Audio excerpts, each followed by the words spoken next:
நீங்கள் பார்த்து கொண்டு இருப்பது உங்கள் கௌசிகா ரிவ்யூ. சரி வாங்க வீடியோக்குள்ள போய் என்ன நடக்க போகுது அப்படின்னு சொல்லிட்டு பாத்தீங்கன்னா, எப்பா சாமி இந்த மாதிரி எல்லாம் பண்ணுவாங்கன்னு சொல்லிட்டு சத்தியமா எதிர்பார்க்கலீங்க. அந்த மாதிரி ஒரு பக்கம் தரமா செஞ்சு விட்டாரு டைரக்டர். நீ இந்த மாதிரி எல்லாம் பண்ணுவியா அப்படின்ற மாதிரி ஆச்சரியமே ஒரு பக்கம் வியப்பாகிற மாதிரி தாங்க செஞ்சுட்டாங்க. நம்ம தாட்சானி இருக்காங்கல்ல, எஸ்எஸ்கே ஜெயிலுக்கு போயிட்டாரு. அந்த கடுப்பு, அந்த கோபம், அந்த ஆத்திரத்தை எல்லாருமே நம்ம இலக்கியா மேலேயும் கௌதம் மேலே காட்டினாங்க. ஆனா சும்மா இருப்பாங்களா அப்படின்னு சொல்லிட்டு பாத்தீங்கன்னா, சும்மா இருந்த சிங்கத்தை சீண்டி விட்டீங்களடா. ஒருத்தனை சும்மா விட மாட்டாங்க, எல்லாரையும் சும்மா ஓட விட்டு அடின்னு அடிக்க போறேன் அப்படின்னு சொல்லிட்டு சவால் விடுறாங்க. என்னதான் நடக்கும் நடக்கட்டுமே அப்படின்னு சொல்லிட்டு நாம ஒரு பக்கம் கேர்லெஸ்ஸா விட்டதுனால நம்ம இலக்கியாவுக்கு பேராபத்து அப்படியே சும்மா தலைவேல வந்து டிங்குன்னு ஆடுற மாதிரி ஒரு பக்கம் இலக்கியாவை கடத்தி கொண்டு போயிட்டாங்க. இப்ப இலக்கியா எங்க போனாங்க என்னன்னாங்க அப்படின்னு சொல்லிட்டு தெரியாம பதட்டத்தோடையும் பயத்தோடையும் வியப்போடையும் ஊரெல்லாம் தேடி சுத்தின்னு இருக்காரு நம்ம கௌதம். என்ன கௌதம் நமக்கே இந்த நிலைமையா அப்படின்னு சொல்லிட்டு பாத்தீங்கன்னா, என்னங்க பண்றது, வாழ்க்கைன்னா ஒரு சரிவு ஒரு இழிவு எல்லாமே இருக்கதான் செய்யும். எதிரி இருந்தா மட்டும்தான் வாழ்க்கையில ஜெயிக்க முடியும். அதுக்கான எதிரி யாருன்னு சொல்லிட்டு பாத்தீங்கன்னா நம்ம தாட்சாயினே இருப்பாங்கன்னு சொல்லிட்டு எதிர்பார்க்கல. எப்படியோ ஒரு வழியா எங்க போனாங்க என்னன்னாங்க எங்க அடிச்சு வச்சிருக்காங்கன்னு கண்டுபிடிச்சு போயிடுறாங்க. 3 நாள் சாப்பாடு இல்லாம லைட் இல்லாம வெளிச்சம் இல்லாம அடிச்சு விட்டு இவங்க பாட்டுக்கு வந்துட்டாங்க.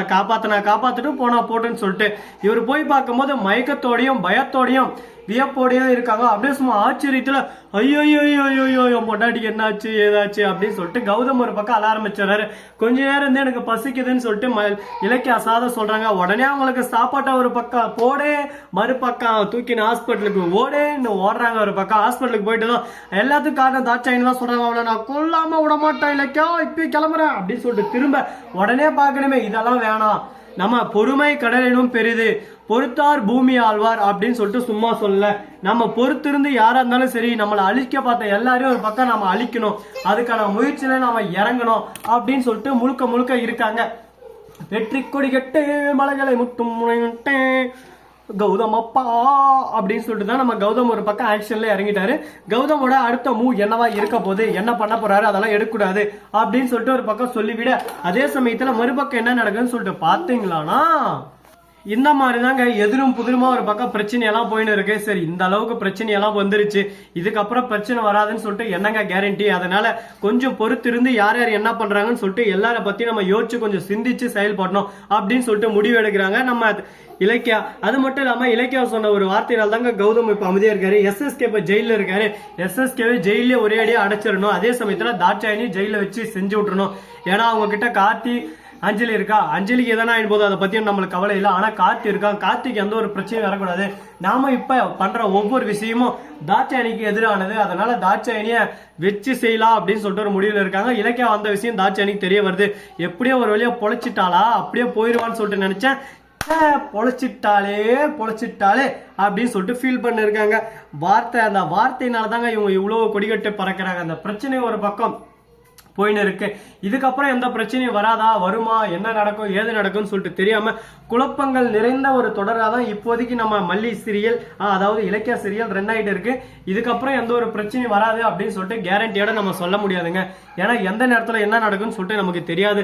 கடவுளே நீதான்பா நல்ல வழியை காட்டணும், எதனா ஒரு வழியை சொல்லுப்பா அப்படின்னு சொல்லிட்டு நம்ம கேட்டா கடவுள் இருந்து உனக்கு எல்லாமே நல்லதே நடக்கும், நல்லதே நல்லதே நடக்கும் சொல்லிட்டு சும்மா ஒன்றும் சொல்லல, அதுக்கேற்ற மாதிரி நடக்கும், கவலைப்படாத, கவலை என்றும் வேண்டாம் அப்படின்னு சொல்லிட்டு இருக்காங்க. இதுக்கப்புறம் என்னென்ன பிரச்சனை வரப்போகுது, அது எப்படி தீர்த்து வைக்க போறாங்க அப்படின்ற ஒவ்வொரு விஷயத்தையும் நாம பார்த்து தெரிஞ்சுக்கதாங்க போறோம். அது மட்டும் இல்லாம அதே சமயத்துல நம்ம தலைவன் வேற லெவல்ல ஒரு பக்கம் எஸ்எஸ்கே ஜெயில இருந்து தப்பிக்க ஒரு பிளான் பண்ணிருக்காப்ல.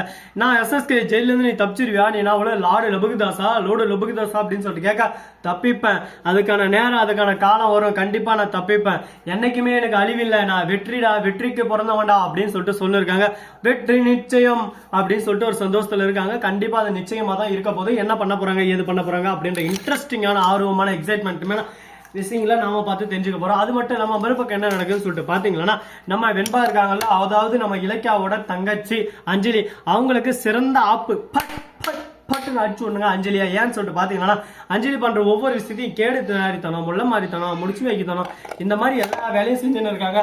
அவங்கள சும்மா விட்டா வேலைக்கு ஆகுமா அப்படின்னு சொல்லிட்டு பாத்தீங்கன்னா, யாரா இந்த அழகி அழகா இருக்காளே, யாரா குயினே அப்படின்ற மாதிரிதான் ஒரு பக்கம் இருக்குங்க. சரி ஓகே, முடிஞ்சதெல்லாம் முடிஞ்சிச்சு. இதை பத்தி இனிமே நம்ம பேச தேவையில்ல. அடுத்து என்ன பண்ணலாம் ஏது பண்ணலாம்னு சொல்லிட்டு அடுத்தபடியான விஷயத்தான் நம்ம பேசி ஆகணும். சரி போய் விளையாடு போ. ஏய் அமைதியாடா. அப்போ சைலண்ட் ஆயிரு. நீ நல்லா குட் பாய். சரி ஓகே ஃப்ரெண்ட்ஸ், இந்த வீடியோ உங்களுக்கு பிடிச்சிருந்தா லைக் பண்ணுங்க, கமெண்ட் பண்ணுங்க, ஷேர் பண்ணுங்க, டிண்டிங் பெல்ல தட்டி விட்டு போங்க. அப்பதான் நான் போற அடுத்த வீடியோ உங்களுக்கு உடனுக்குடன் நோட்டிபிகேஷன் வந்து கொண்டே இருக்கும். மிக்க நன்றி. தேங்க்ஸ் ஃபார் வாட்சிங். Tata, see you. நன்றி, வணக்கம், வந்தனம், வருக தருக.